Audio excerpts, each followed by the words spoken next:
Matthew 28. He is not here, for he arose just as he said. We have, of course, come now to the joyful conclusion of the book of Matthew.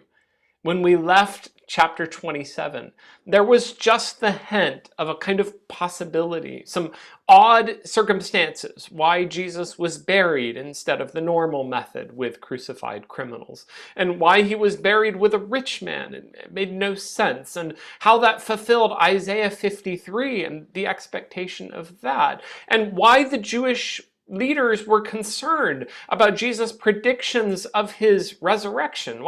Who talks about these kinds of things as a concern? But all of that left us without an exact conclusion, and that's what Matthew 28 brings us to now. To start with, there's the explanation of the first witnesses.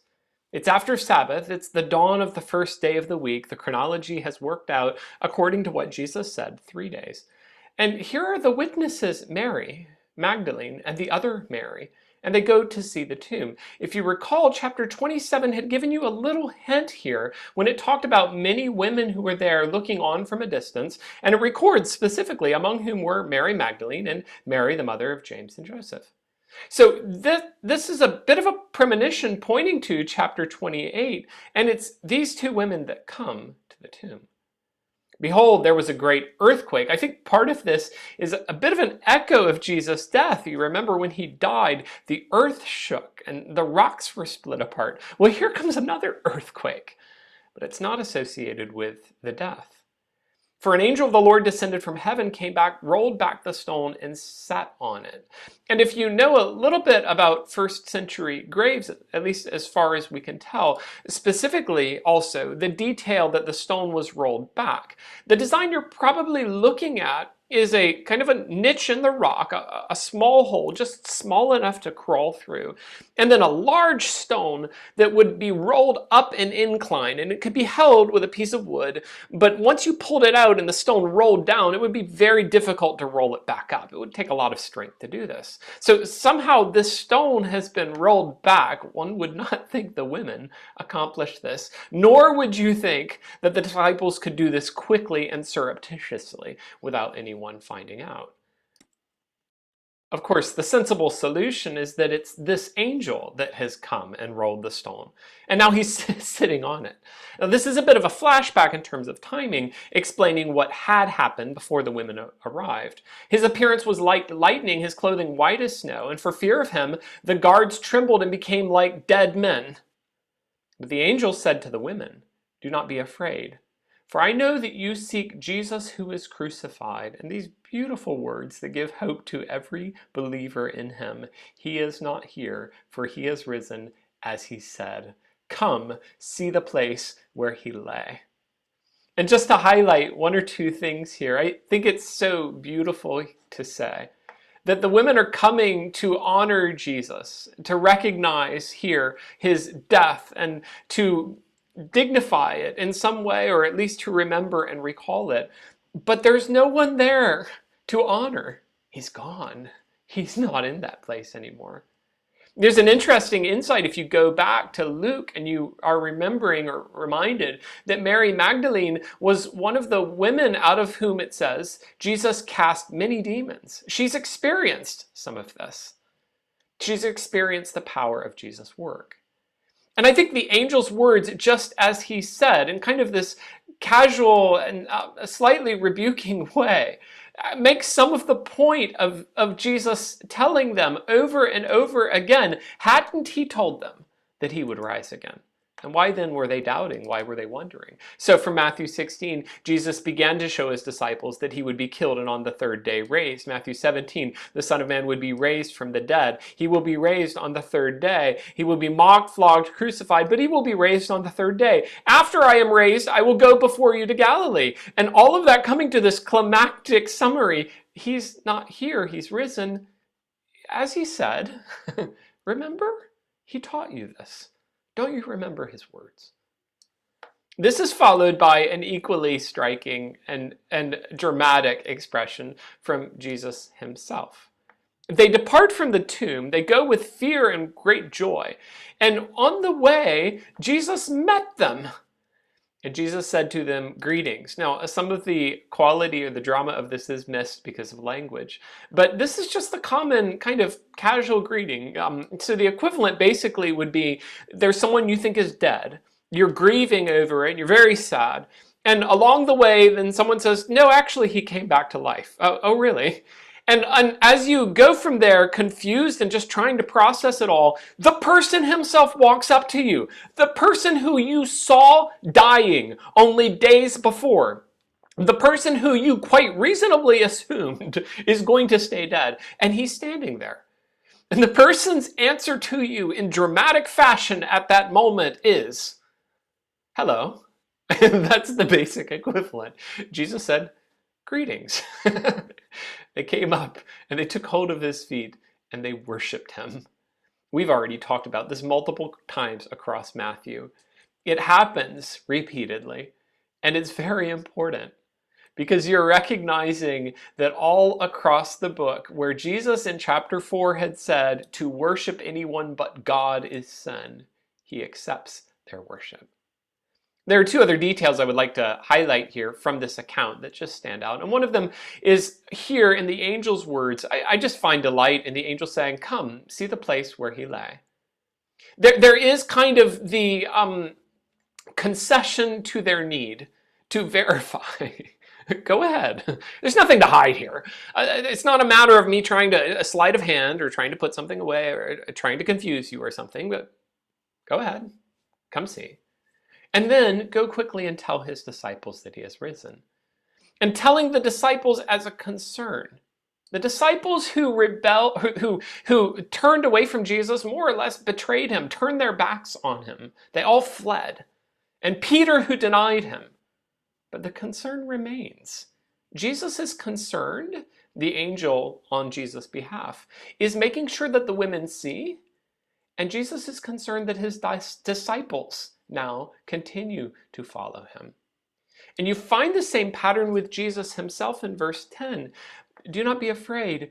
And here's his concern. Go and tell my brothers to go to Galilee, and there they will see me. And I find so much joy and hope in this word brothers.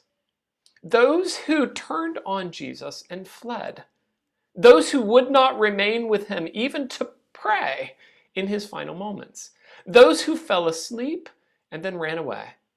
They're still his brothers, and he loves them still.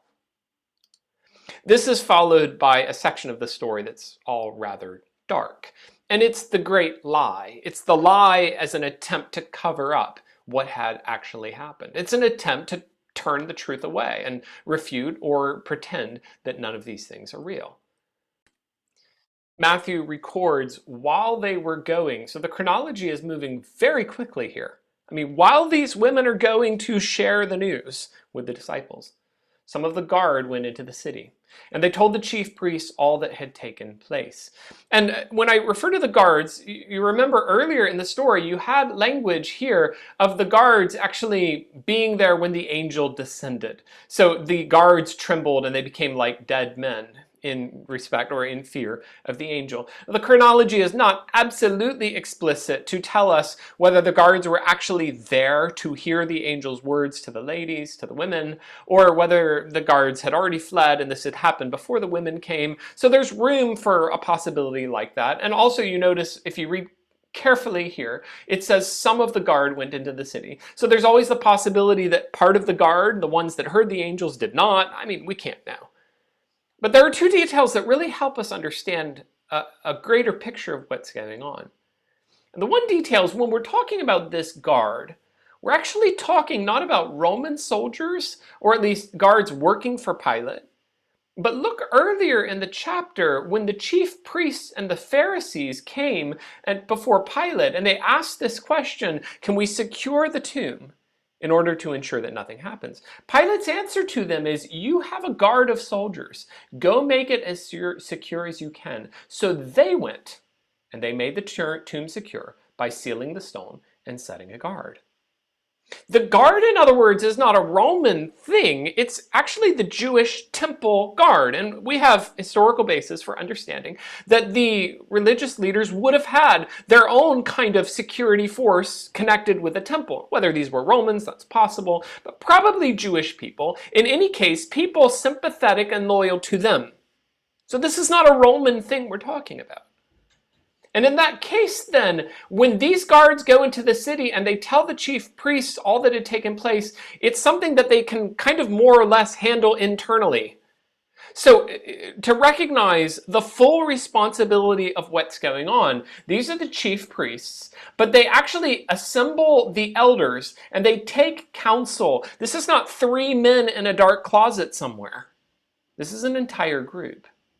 And they give a sum of money to the soldiers.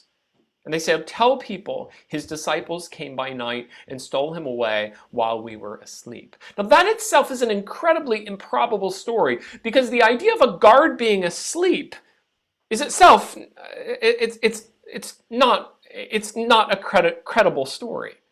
The reality is, culturally speaking, historically speaking, a guard who fell asleep on his watch would normally be executed. You find examples of this later with the imprisonment of Peter in the book of Acts. So the idea of them falling asleep and then this happening, this isn't the way that it would work with guards. They would normally be dead. Furthermore, it's very interesting that they would know that the disciples came by night and stole him away while they were asleep. I mean, when one's asleep, one doesn't usually know what happened. That's the point, isn't it? Furthermore, then, the explanation for this is, if this comes to the governor's ears, that's Pilate, we will satisfy him and keep you out of trouble. There's even, the intrigue goes even deeper if necessary. So they took the money and did as they were directed. This story has been spread among the Jews to this day. And I would like to just contrast this entire paragraph with a paragraph that came before when the Pharisees first raised this possibility. And they said words like, this impostor said. This one who was a deceiver said. And therefore, we need to do all of this out of concern for truth, because we wouldn't want the last fraud to be worse than the first fraud. And so their concern, at least ostensibly, is to defend truth. And I would like to highlight, when it comes right down to it, who is the deceiver? A lot of money changes hands. First for Judas, later for the guards.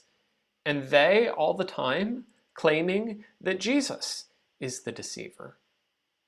And the reality then is absolutely opposite to what's presented.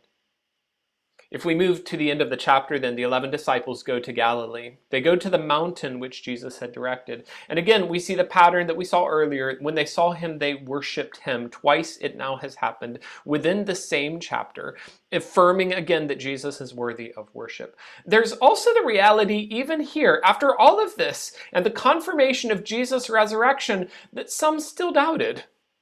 I think that shows us the ongoing pattern throughout Matthew, that even with all that Jesus did, and with all the truth that is so clear, yes, it is still possible for someone to doubt.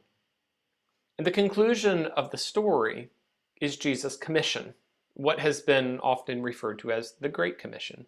Matthew 28:18 through 20, Jesus came and said to them, all authority in heaven and earth has been given to me.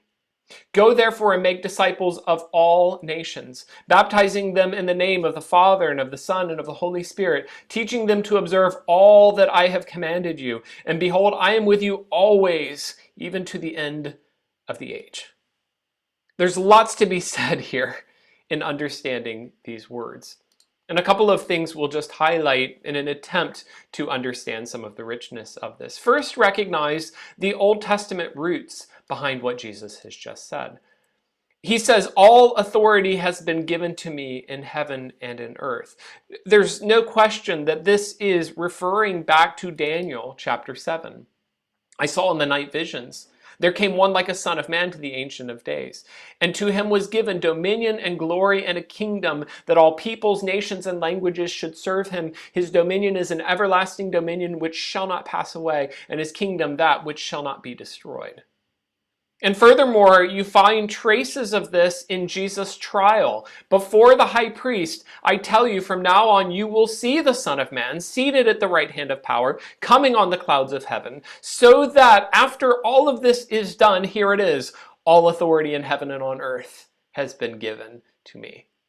Now, critically, I would like us to recognize that it is not as though Jesus received new authority at this point, as though prior to his incarnation, prior to his death and resurrection, he had less authority.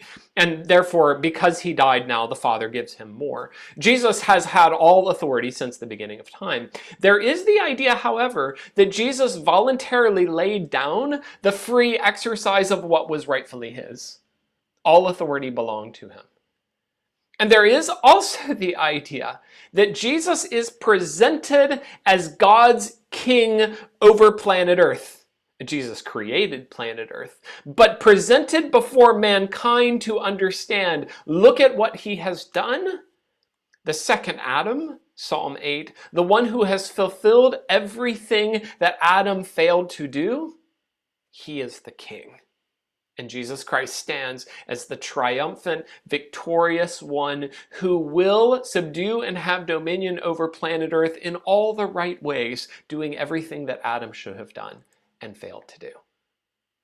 It's also really helpful in this passage to recognize all of the universals across these verses. And I highlighted them a moment ago as I read, but just to highlight them again and to appreciate how important an emphasis it is within these words.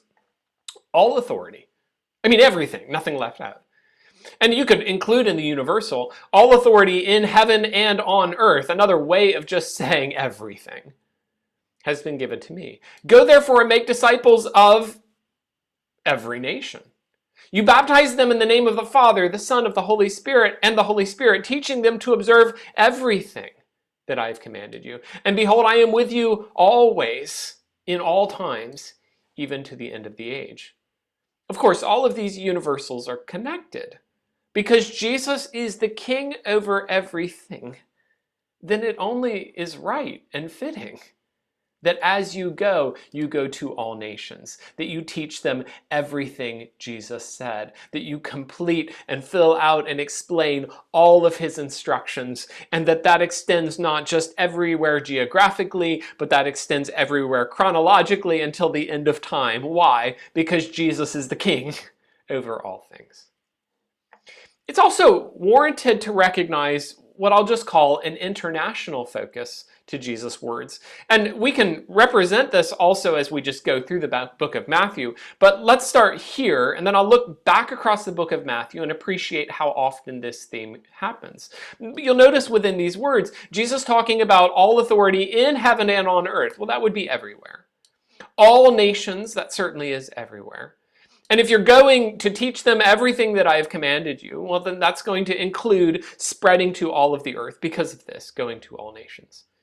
So with that as a framework, then, I would like to highlight that this is hardly this kind of Great Commission, missional, international, go everywhere, the entire earth. This is hardly a new theme that's just popped out of nowhere. Walk back through the book of Matthew. And Jesus' first call to the disciples is, follow me and I will make you fishers of men. From the beginning, Jesus' ministry was evangelistic. He taught them as one having authority, not as their scribes, fitting in with the idea that all authority has been given to him. Matthew 9:6, that you may know that the Son of Man has authority on earth to forgive sins. Where? Planet Earth. To do what? Forgive sins. By what basis or by what means? By his absolute authority. Matthew 9:8, when the crowd saw it, they were afraid. They glorified God who had given such authority to men. He called his 12 disciples. He gave them authority over unclean spirits to cast them out. He sent them out so that they would fulfill all of his intentions, and just notice the details: governors, kings, Gentiles, the world. And if you continue on with that authority, Matthew 13, the field is the world. It's all of it.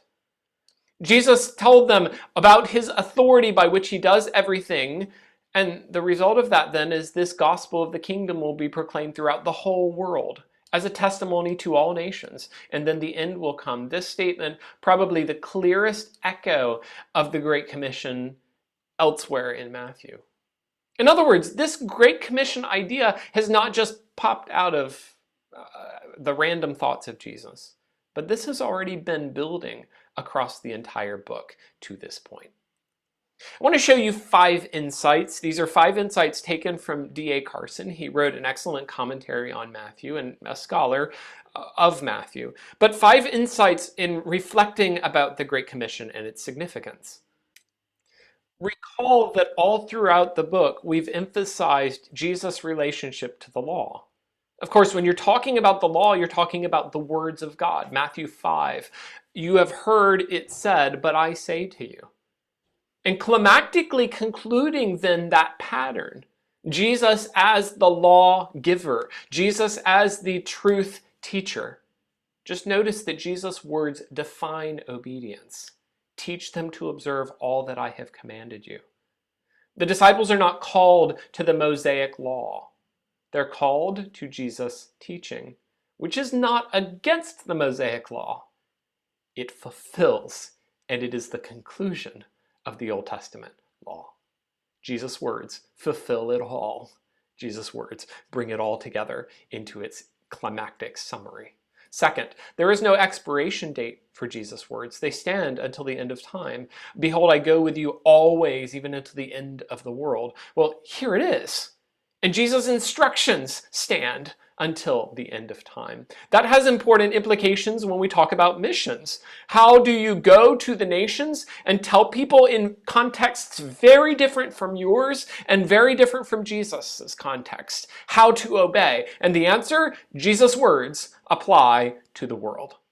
That takes us to the third. The teaching is not just a philosophy, but it demands obedience. I mean, ponder, teach them to observe, to obey all that I have commanded you.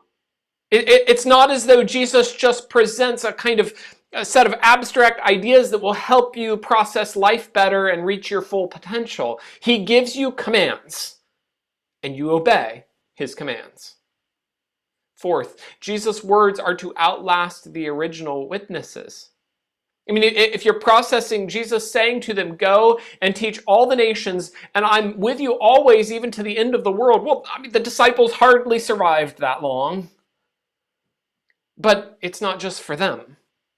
Jesus' instructions to them and his words ongoing transcend just the 11 men standing in front of him, and it extends also to the people they will teach. And the people that those people will teach. And the people that those people will teach. And if Jesus is with us until the end of time, that means I'm part of that scale too. Until he returns, there will be disciples, and Jesus is with them. And finally, applying this concept to, or this command to Christianity itself, let's recognize that Christianity requires evangelism and teaching at its very core. Go and teach them to observe. Teach them to obey everything I have said. That means true disciples make more disciples. You have not followed Jesus' words apart from actively, carefully, intentionally seeking the obedience of others, that other people would come to follow him. That concludes Matthew 28. That concludes the book of Matthew. But I'd like to also just summarize some of the beautiful themes that we've seen together. And I could put those themes together into this series or this set of ideas, this list, as beautifully, I think, summarizing what we have considered across this book. Matthew talks to us about Jesus' identity. Who is he? He's the Christ, the Son of the living God. Matthew talks to us about the kingdom. Jesus reigns as king. Matthew talks about the fulfillment of the Old Testament. All of these truths come together in one in Jesus. Jesus is rejected because he spoke the truth. The Pharisees turn away. He turns instead to the disciples and focuses on preparing them. And that means then that Jesus' reign is universal. Jesus' reign extends to the entire world. Finally, Matthew emphasizes that Jesus will return. He's coming back, and you must be prepared for his return. We could summarize the theology of the book of Matthew like this. Moving from left to right, Jesus Christ is the Messianic King. And that reality of his kingship is confirmed by the concept of fulfillment. Jesus fulfills the law, and Jesus' miracles, and Jesus' authority. That shows us that the kingdom of heaven has come. With the idea of Matthew focusing on Jesus' reign in heaven, ultimately Jesus' reign over heaven and earth. But in fact, that kingdom is complicated because the kingdom comes in unexpected ways. The Jews reject, the Gentiles accept. Jesus suffers and dies. Not at all what one would anticipate normally for a king. Richly and beautifully, though. Then that means even though Jesus has died, he lives again. And you and I are sent to go and tell the whole world all about it. Why? Because Jesus is the king over all. And finally, I would like us to recognize the book of Matthew and the conclusion of the book of Matthew, this theme, to go tell the whole world, in respect to the rest of the New Testament. Something really interesting about what we call the Great Commission is that it's founded upon the life and ministry of Christ, specifically explained and conveyed in each one of the four Gospels. And you can look across these references. Each one of these comes towards the end or at the very end of their respective gospel. So Matthew has moved through all of his themes and his specific and particular presentation to this conclusion. Likewise Mark, so also Luke, so also John. This is a kind of climactic statement or implication of the realities presented in these gospels. Knowing the life and ministry of Christ, this is what it means. Go. Go where? Everywhere. And if you want to know what that looks like, the answer comes in the book of Acts.